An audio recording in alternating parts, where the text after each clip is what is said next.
की जय, संत समाज की जय। प्रातः स्मरणीय पूज्यपाद सद्गुरुदेव जी, पूज्य संत गुरुजन, धर्म प्रेम भाइयों, श्रद्धामयी माता बहनों, पूज्य साहब जी की आज्ञा है, आज्ञा अनुसार थोड़ा सा विचार आप सबके बीच। एक छोटा सा भजन और थोड़ा सा विचार। है कृपा तेरी मेरे सद्गुरु, है कृपा तेरी मेरे सद्गुरु, तूने जीवन मेरा बना दिया। मैं भटक रहा था जहाँ में, मैं भटक रहा था जहाँ में, तूने ज्ञान का अमृत पिला दिया। है कृपा तेरी मेरे सद्गुरु, मैंने ढूंढा तुझको कहाँ कहाँ, पर तेरा पता मुझे ना मिला। मैंने ढूंढा तुझको कहाँ कहाँ, पर तेरा पता मुझे ना मिला। जब पता तेरा मुझे मिल गया, जब पता तेरा मुझे मिल गया, मैंने अपना पता भुला दिया। है कृपा तेरी मेरे सद्गुरु, तेरी वाणियों में है ओ असर, जिसे सुन के खिलता है हर बसर। तेरी वाणियों में है ओ असर, जिसे सुन के खिलता है हर बसर। हर बशर के हृदय में उमंगों का, हर बशर के हृदय में उमंगों का, तूने ज्ञान का दीपक जला दिया। है कृपा तेरी मेरे सद्गुरु, तेरे दरस की लगी प्यास है, तेरे दर पे जाऊं ये आस है। तेरे दरस की लगी प्यास है, तेरे दर पे जाऊं ये आस है। जब दरस तेरा मुझे मिल गया, जब दरस तेरा मुझे मिल गया, मैंने सारा जहां भुला दिया। है कृपा तेरी मेरे सद्गुरु, तूने जीवन मेरा बना दिया। मैं भटक रहा था जहाँ में, मैं भटक रहा था जहाँ में, तूने ज्ञान का अमृत पिला दिया। है कृपा तेरी मेरे सद्गुरु। बोलिए सद्गुरुदेव की जय।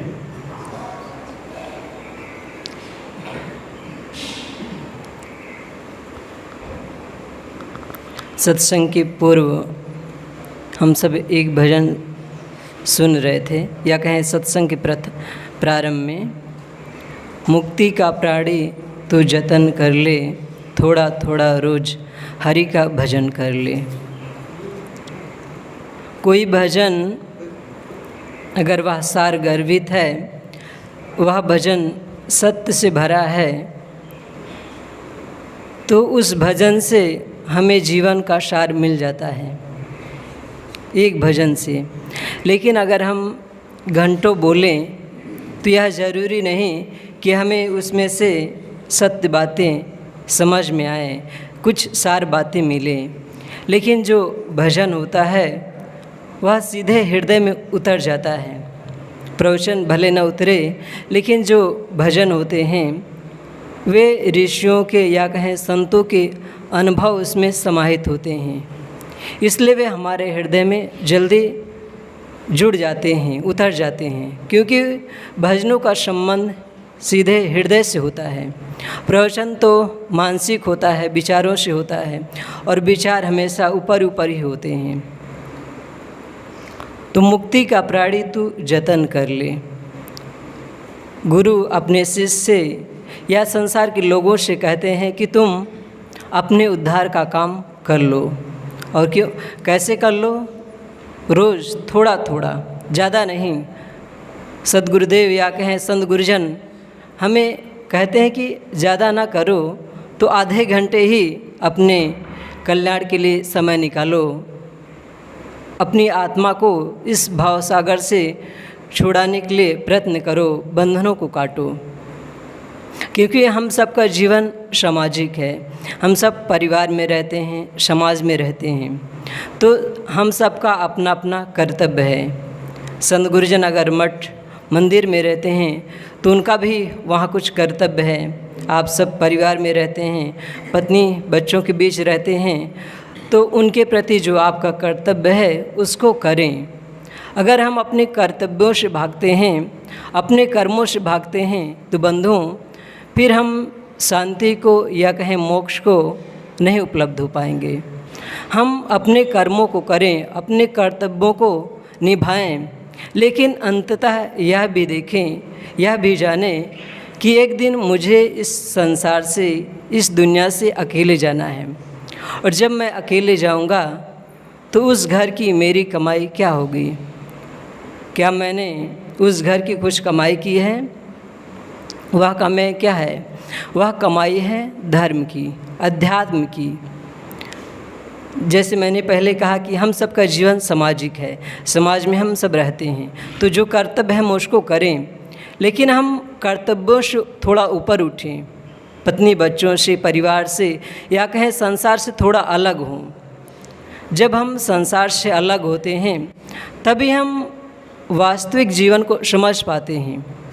और जब तक हम संसार से जुड़े हैं, या कहें हमेशा से हम संसार से ही जुड़े रहे हैं, और इसलिए बंधुओं हमारे जीवन में दुख है, अशांति है।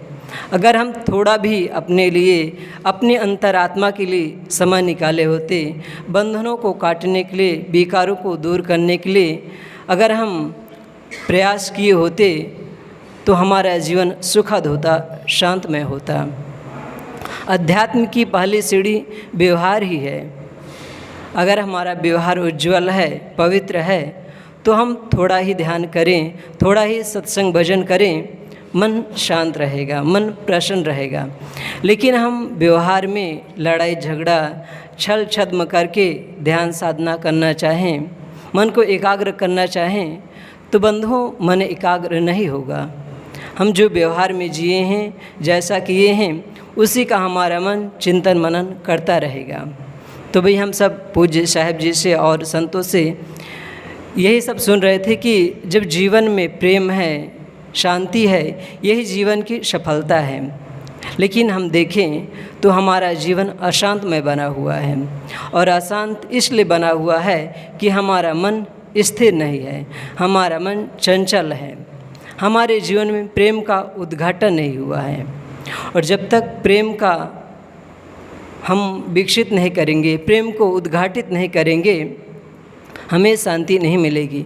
मैं उद्घाटित करने को इसलिए कहता हूँ कि प्रेम, शांति या कहें मोक्ष, परमात्मा, ये सब हमारे अंदर हैं। जो प्रेम को उद्घाटित करने की बात कही जाती है, शांति को, मोक्ष को उद्घाटित करने की बात कही जाती है, इसका अर्थ है कि वह चीज़ हमारे पास है, बशर्ते वह विकारों में, वासनाओं में, संसार के चकाचौंध में वह दब गई है। हमारा मन दिन रात विषयों का ही चिंतन करता है, राग रंग का ही चिंतन करता है। मन जिससे उत्तेजित हो, मन जिससे चंचल बने, दिन रात हम वही काम करते हैं और चाहते हैं कि हमारा जीवन सुखद हो जाए, शांतमय हो जाए। बंधुओं, अगर सचमुच हमें शांति चाहिए तो हम अपने व्यवहार को उज्ज्वल करें। पूज्यवर गुरुदेव जी का एक छोटा सा सूत्र है, प्रेम में स्वर्ग है और अनासक्ति में मोक्ष। अगर हमारे जीवन में प्रेम है तो हम कहीं भी रहें, हमारे आसपास के लोग प्रसन्न रहेंगे ही, और साथ साथ हमारा मन भी आनंदकंद रहेगा। लेकिन अगर हमारे अंदर प्रेम नहीं तो फिर हम कहीं भी जाएं, हमारा जीवन अशांतमय ही बना रहेगा, दुखमय ही बना रहेगा। लेकिन जो प्रेम में जीता है वही ईश्वर में जीता है। प्रेम, ईश्वर, ये सब कहने का शब्द है। एक ही सिक्के के दो पहलू हैं। जैसे सिक्का होता है, उसका एक पहलू हम निकाल दें तो क्या वह सिक्का बचेगा, रुपए बचेगा? नहीं बचेगा। उसका दूसरा पहलू अगर उससे जुड़ा है तभी वह रुपया है, पैसा है। लेकिन अगर उससे अलग हो गया तो उसका कोई मूल्य नहीं, कोई महत्व नहीं। ऐसे ही प्रेम और परमात्मा या कहें मोक्ष, शांति, ये सब एक ही सिक्के के दो पहलू हैं। अगर हमारा जीवन प्रेममय बना हुआ है तो हम कहीं भी रहें, हमारा जीवन तो शांतमय रहेगा ही, प्रसन्न तो रहेगा ही, साथ साथ हमारा परिवार, हमारा समाज, हमारा राष्ट्र भी हमसे प्रसन्न रहेगा। लेकिन अगर हम खुद अशांतमय जीवन जी रहे हैं, दुखपूर्ण जीवन जी रहे हैं, तो बंधुओं, हमारे से फिर अपने कैसे खुश होंगे? लेकिन जो प्रेम में जीता है वह हमेशा प्रेम का ही व्यवहार करता है।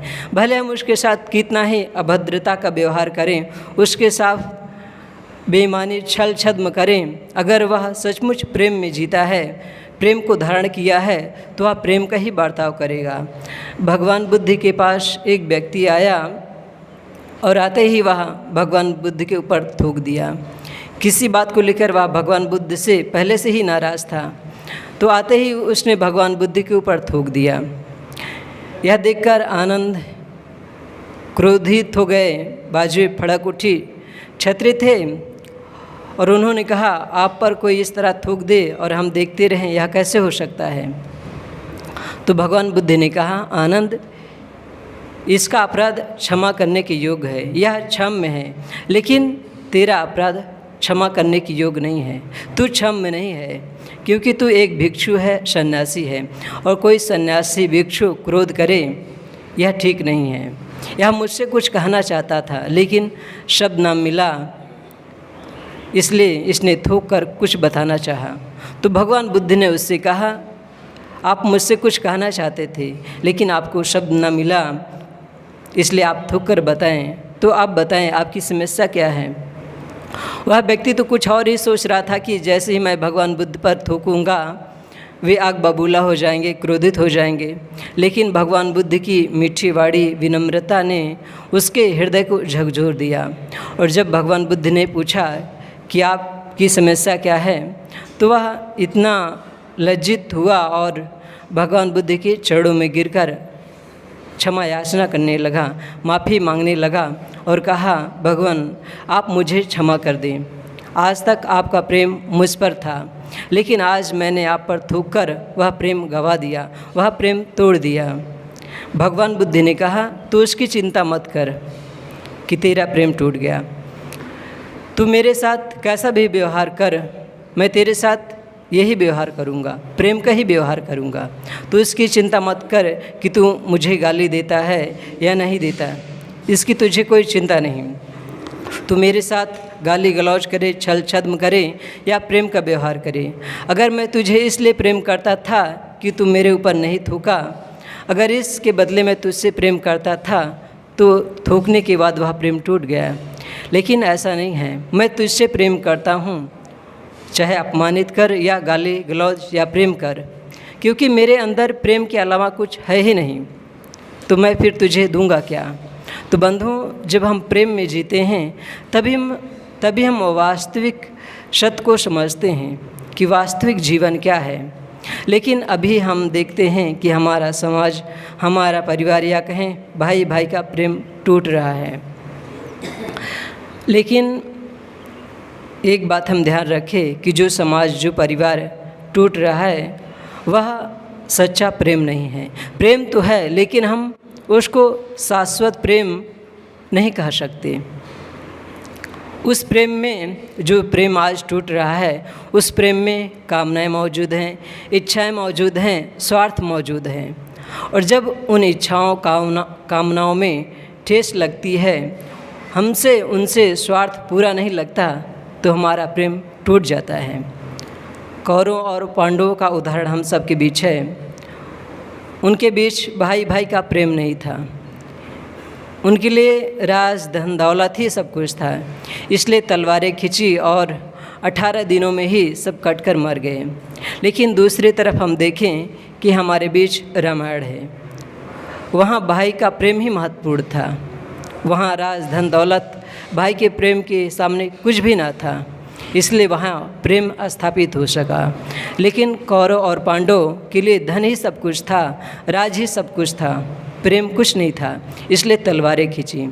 तो जो प्रेम में जीता है, पूज्य और गुरुदेव जी कहते हैं, वही स्वर्ग में जीता है और अनासक्ति में मोक्ष है।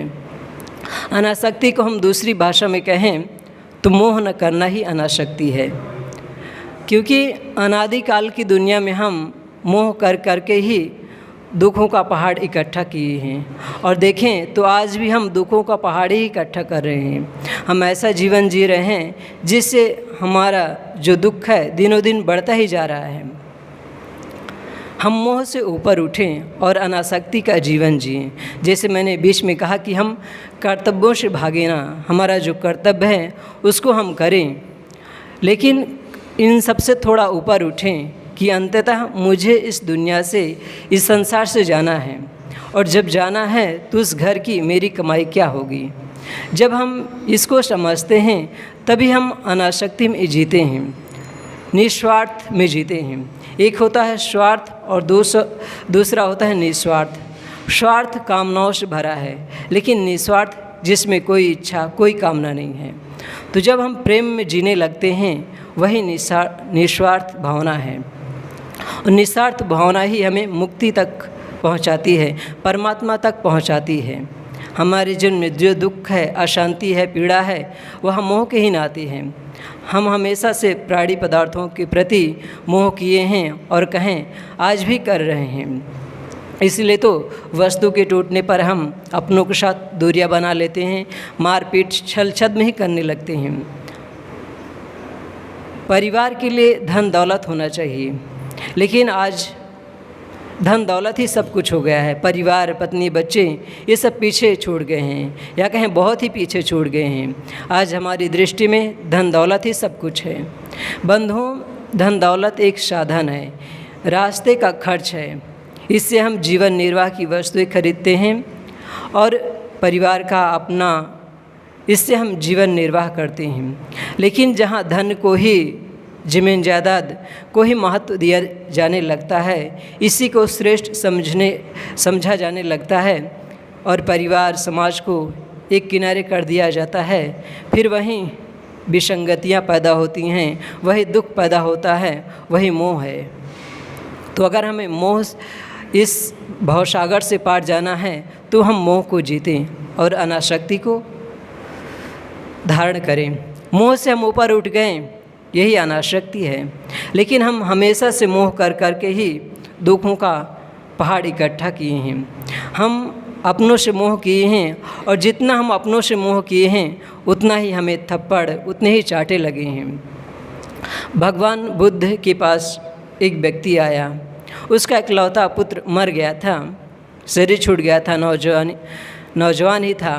तो वह भगवान बुद्ध के पास आया और बैठा। भगवान बुद्ध ने उसको देखा और उसकी गंभीरता को समझा और बोले, गृहपति आप असंतुष्ट लग रहे हैं, आप अपने आप में नहीं हैं। तो उसने कहा, मैं अपने आप में कैसे हो सकता हूँ, मैं शांत कैसे हो सकता हूँ, क्योंकि मेरा इकलौता पुत्र इस संसार से जा चुका है, उसकी मृत्यु हो चुकी है। तो भगवान बुद्ध ने कहा, अपने ही दुख देते हैं। हम जिसे अपना मानते हैं, जिससे इतना लगाव, इतना प्रेम करते हैं, उन्हीं से हमें दुख मिलता है। इसलिए अगर दुख से पार जाना है तो हम अपनों से दूरी बनाएं, अर्थात कर्तव्य तो करें उनके प्रति, लेकिन उनमें हम मोह न करें। उस गृहपति ने कहा, आप कैसी बातें करते हैं, आपके विचार मुझे भाते नहीं। अपने ही सुख देते हैं, शांति देते हैं, लेकिन आप उल्टी बातें करते हैं कि अपने लोग ही दुख देते हैं, पीड़ा देते हैं। और इतनी बात कहते हुए वह व्यक्ति भगवान बुद्ध से नाराज़ होते हुए वहाँ से चला गया। थोड़ी दूर पर कुछ जुआरी बैठे थे और जुआ खेल रहे थे। वह उनके पास पहुँचा और उसने सारी कहानी बताई कि वह तथागत के पास कैसे गया और फिर वहाँ से कैसे वापस आ गया। तो उन जुआरियों ने कहा, आप ठीक कहते हैं, अपने लोग ही सुख शांति देते हैं, आनंद देते हैं, भगवान बुद्ध गलत कह रहे हैं। धीरे धीरे यह बात नगर में फैल गई और यह बात रानी मल्लिका के पास भी पहुंची। रानी मल्लिका भगवान बुद्ध की अटूट शिष्या थी। जब यह बात उन तक पहुंची तब राजा ने कहा, रानी से कहा, देखो आपके तथागत कहते हैं कि अपने ही दुख देते हैं, पीड़ा देते हैं। तो रानी ने कहा, अगर भगवान बुद्ध ऐसा कहते हैं तो सही ही कहते हैं। तो राजा ने कहा, इसका प्रमाण क्या है कि भगवान बुद्ध सही कह रहे हैं कि अपने ही दुख देते हैं, पीड़ा देते हैं। तो रानी ने कहा, अच्छा इसको छोड़िए, आप यह बताएं कि आप अपनी बहन को कितना प्रेम करते हैं, प्यार करते हैं। तो राजा ने कहा, मैं बहुत प्रेम करता हूँ, प्यार करता हूँ अपनी बहन से। तो रानी ने कहा, अगर उससे अभी कुछ हो जाए, उसकी मृत्यु हो जाए तो आपको कैसा लगेगा। तो राजा ने कहा, मैं बहुत दुखी होऊंगा अपनी बहन के बिना। तो रानी ने कहा, अच्छा बहन को छोड़िए, आपकी एक छोटी सी बेटी है, अगर उससे अभी कुछ हो जाए, उसकी मृत्यु हो जाए तो आपको कैसा लगेगा। तो राजा ने कहा, मैं अपनी बेटी के बिना शोक सागर में डूब जाऊंगा। तब रानी ने अंत में कहा, अगर मुझे ही कुछ हो जाए, मैं ही इस दुनिया से चल बसूं, तो आप कैसा जीवन जिएंगे, कैसा महसूस करेंगे। तो राजा ने कहा, आपके बिना मैं जीना पसंद नहीं करूँगा और मैं भी आत्महत्या कर लूँगा। तो रानी ने कहा, आपने स्वयं कबूल कर लिया कि अपने ही दुख देते हैं। राजा को एहसास हुआ कि सचमुच अपने ही दुख देते हैं। हम जिनसे इतनी उम्मीद लगाए रहते हैं कि हमारे बच्चे बुढ़ापे में हमारी सेवा करेंगे, हमारा सम्मान करेंगे, वही बच्चे हमें धक्के मारकर निकाल देते हैं। तो बंधुओं, हम बच्चों से, परिवार से थोड़ा ऊपर उठें। कलह अपनों में ही होता है।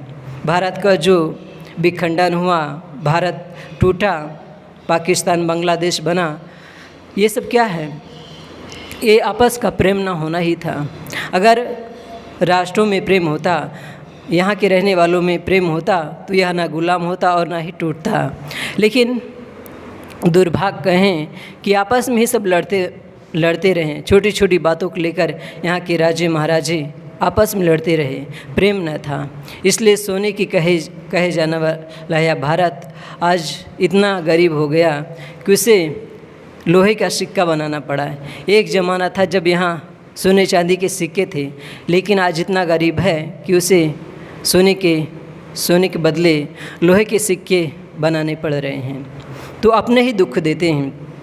समय लगभग ज़्यादा हो रहा है, इसलिए छोटा सा एक और उदाहरण ख्याल आ गया कि अपने ही दुख देते हैं। अपनों से ही हमें जो इतनी उम्मीद रहती है, वे ही हमें दुख देते हैं। महाभारत का 12वां प्रकरण शांति पर्व है। उसमें भगवान कृष्ण की कथा आती है। पूज्यवर गुरुदेव जी की पुस्तक है महाभारत मीमांसा, उसमें यहाँ आप पढ़ सकते हैं। तो भगवान कृष्ण अपने गृह कला से, अपने परिवार से बहुत दुखी हैं, पीड़ित हैं, और इस पीड़ा को लेकर वे भगवान नारद के पास जाते हैं और सारी कहानी बताते हैं कि मैं इस दुख से कैसे बचूं।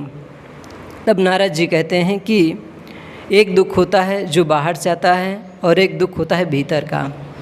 तो महाराज आपका दुख भीतर का है। तो कृष्ण जी ने कहा कि भीतर का दुख कैसे, मैं कुछ समझा नहीं। तब नारद जी ने कहा आपने जीवन भर लड़ाइयाँ की, यद्यपि आपका लड़ाइयाँ करना उचित ही था, क्योंकि इतने अत्याचारी राजे महाराजे थे और उनको सही मार्ग पे लाना, उनसे जनता को बचाना आपका कर्तव्य था, आपका दायित्व था। लेकिन इसके चक्कर में आपके बच्चे भी लड़ाकू हो गए। आप जब दूसरे राजाओं पर लड़ाई करते तो अपने बच्चों को, अपने परिवार के लोगों को भी साथ में ले जाते और वे लड़ाकू हो गए। अब सारी लड़ाइयाँ लगभग ख़त्म हो चुकी हैं। महाभारत युद्ध हुए भी 36 वर्ष बीत गए हैं। तब जब भारत की सारी लड़ाइयाँ बंद हो गईं, कहीं लड़ाई नहीं, तब वे आपस में लड़ते हैं, क्योंकि लड़ने का स्वभाव हो गया है। तो भगवान कृष्ण ने कहा कि महाराज इससे कुछ बचने का कोई उपाय तो होगा। तो नारद जी ने कहा उपाय तो है, और उन्होंने बताया कि आप अनाशय शस्त्र का प्रयोग करके आप अपने परिवार वालों की जीभ काट लें। दूसरा, धन का उचित बंटवारा करें और मन देखकर काम लें। यहाँ जो ये तीनों बातें यही खास है।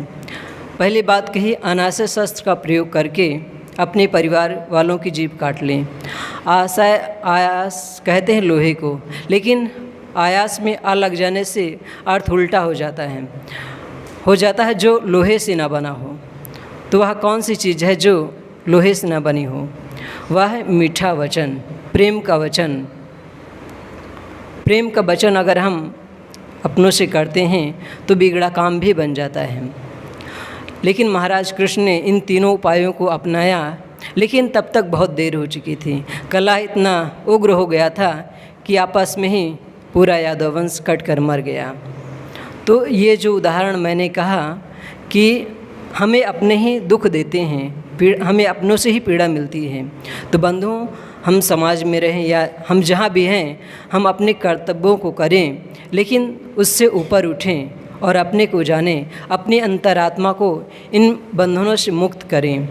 जब हम राग रंग से अपने बंधनों को छुड़ाते हैं, तभी हम मुक्ति के स्वरूप को समझते हैं, तभी हम सत्य के स्वरूप को समझते हैं। तो मैंने गुरुदेव जी का एक सूत्र कहा था कि प्रेम में स्वर्ग है और अनासक्ति मोक्ष। हम सबके साथ प्रेम का व्यवहार करें, मधुरता का व्यवहार करें, और जब हम ऐसा करने लग जाएंगे तो बंधुओं, सुख शांति को हमें कहीं से